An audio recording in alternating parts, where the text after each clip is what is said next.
जी हाँ students, welcome back to my channel. हम पढ़ रहे थे ऑक्सीडेशन ऑफ एल्डिहाइड्स और मैंने आपको कहा था कि एल्डिहाइड्स की जो ऑक्सीडेशन है वो सिंपल है, कीटोन्स की ऑक्सीडेशन थोड़ी सी टफ है। सो इसके लिए मैंने आपको कहा था कि मैंने एक लहदा से लेक्चर रिकॉर्ड करना है और इस लेक्चर के अंदर हम थोड़ी सी ट्रिक्स का यूज़ करेंगे कीटोन्स की ऑक्सीडेशन करने के लिए। अब आपने पढ़ा है जी कीटोन्स का फंक्शन ग्रुप, आपको पता है जी कार्बोनाइल कार्बन के दोनों तरफ अगर आर ग्रुप लगा हो तो इनको बोलते हैं कीटोन्स। ठीक है, अब कीटोन्स की टाइप्स हैं, ठीक है, चेन लेंथ की बेस पे कीटोन्स की टाइप्स हैं।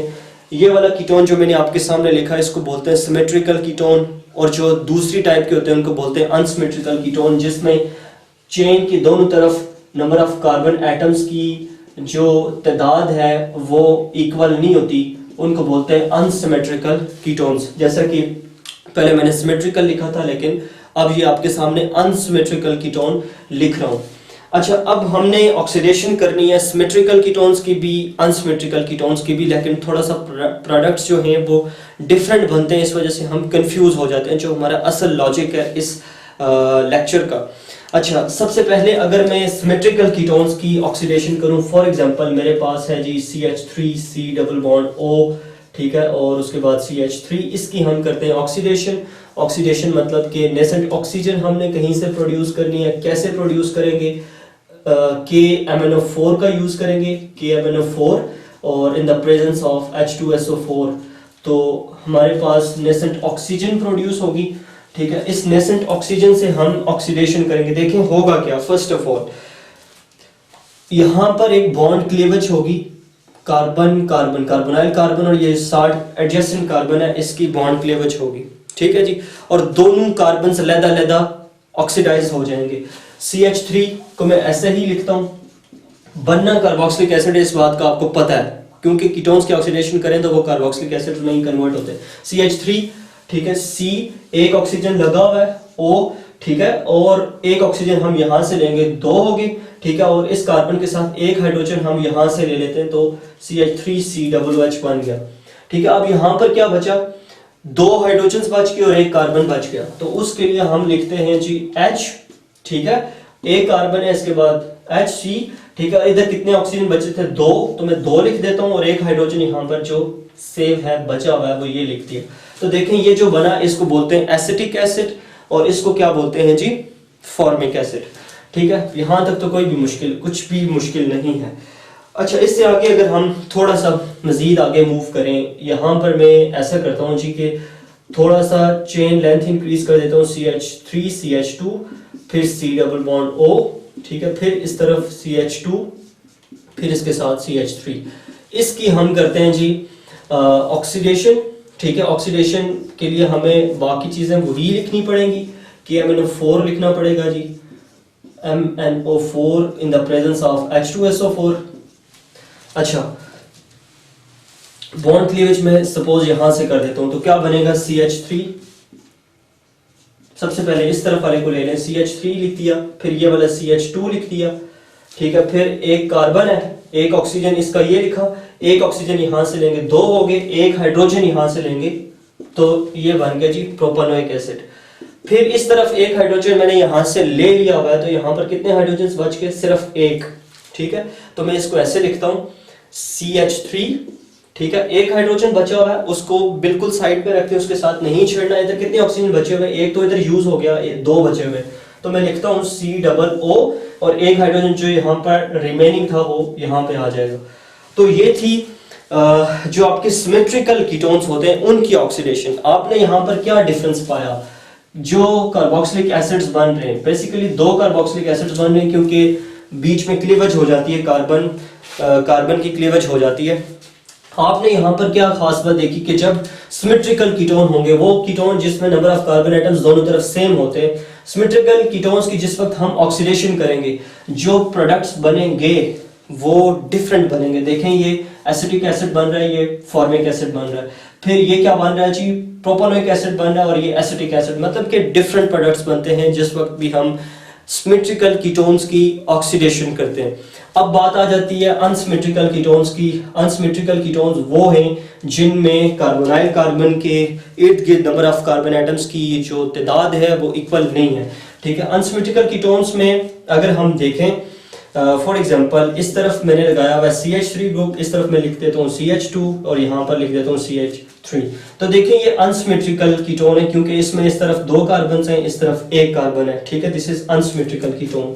अच्छा, अब अनसिमेट्रिकल कीटोन में अगली बात ये आती है क्या यहाँ पर क्लीवेज होगी?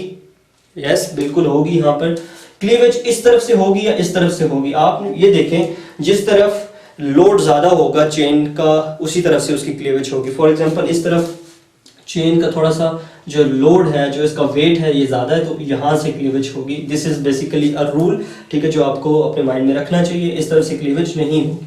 अच्छा, अब इसकी ऑक्सीडेशन बिल्कुल उसी तरीके को फॉलो करते हुए होगी, ठीक है। हमने यूज करना है KMnO4 आप यूज करते हैं। लेकिन एक चीज और याद रखें, यहाँ पर हम जो नाइट्रिक एसिड यूज करते हैं HNO3, ठीक है, वो डाइल्यूट नहीं यूज करते बल्कि कंसंट्रेटेड नाइट्रिक एसिड यूज करते हैं, ठीक है, HNO3। यहाँ पर भी कंसंट्रेटेड, क्योंकि देखें ना ये रिएक्शन जो है इतनी आसानी से होता नहीं है, कीटोन्स की ऑक्सीडेशन इतनी आसानी से होती नहीं है। तो HNO3 KMnO4 और in the presence of H2SO4, ठीक है जी।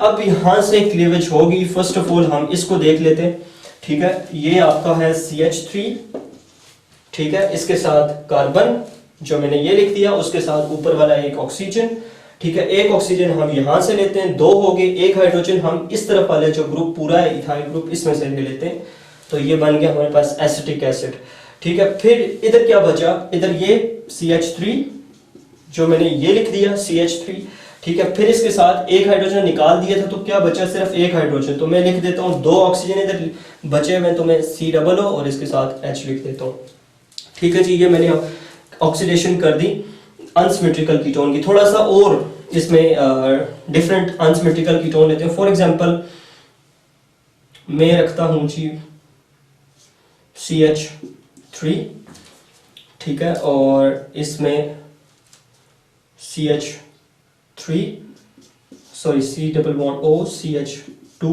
CH2 CH3। अब जरा ऊपर वाले में भी देखें, नीचे वाले में भी देखें। इधर मैंने इस तरफ 2 कार्बन रखे थे, अब मैंने 3 कर दिए, ठीक है। तो ऑक्सीजन बाकी रिएजेंट्स आप ऐसे ही अप्लाई करें KMnO4 in the presence of H2SO4 और फिर है जी कंसंट्रेटेड नाइट्रिक एसिड। अच्छा, अब क्लीवेज तो इस बात का हमें पता है इस तरफ से हो जाएगी, इस तरफ से क्लीवेज होगी, तो फर्स्ट प्रोडक्ट जो यहाँ पर बनेगा वो CH3 है, ठीक है, ये वाला, और इसके साथ कार्बन है, ठीक है, और फिर 2 ऑक्सीजन और हाइड्रोजन, ठीक है। एक ऑक्सीजन ये वाला, एक हमने यहाँ से लिया 2 और एक हाइड्रोजन हमने इस तरफ से ले लिए, तो हमने एसिटिक एसिड बना दिया। अब इस तरफ एक हाइड्रोजन कम हो गया, ठीक है, वेरी सिंपल। बाकी जो बचता है उसको ऐसे ही लिखें, इस तरफ से लिखते जाए CH3, ठीक है, फिर इसके साथ यहाँ पर CH2, ठीक है। ये जो कार्बन है इसमें से एक हाइड्रोजन हमने निकाल दिया था, तो सिर्फ एक हाइड्रोजन बचा, ठीक है। तो इधर से 2 ऑक्सीजन बचे हुए थे, तो मैं COO लिख देता हूँ और एक हाइड्रोजन जो रिमेनिंग था वो लिख देता हूँ, ठीक है। ये मैंने 2 अनसिमेट्रिकल कीटोन्स की आपके सामने ऑक्सीडेशन की है। अच्छा, अब यहाँ पर लॉजिकल बात समझनी है, वेरी इंपॉर्टेंट। स्टूडेंट्स इस जगह पे आके कंफ्यूज होते हैं। देखें, ये अनसिमेट्रिकल कीटोन्स है, ये जो नीचे मैंने आपके सामने ऑक्सीडेशन लिखी अनसिमेट्रिकल कीटोन्स है। यहाँ पर इस अनसिमेट्रिकल कीटोन की अगर हम बात करें, इस अनसिमेट्रिकल कीटोन में अगर आप देखें जो चेन लेंथ है उनमें कितने नंबर ऑफ कार्बन एटम्स का डिफरेंस है।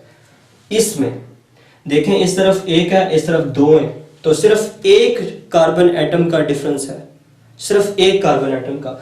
सो अगर कार्बन एटम्स का अनसिमेट्रिकल कीटोन्स में कार्बन एटम्स का डिफरेंस चेन के दोनों तरफ 1 हो, तो जो आपके पास कार्बोक्सिलिक एसिड्स बनेंगे वो सेम बनेंगे, ये भी एसिटिक एसिड, ये भी एसिटिक एसिड, ठीक है जी।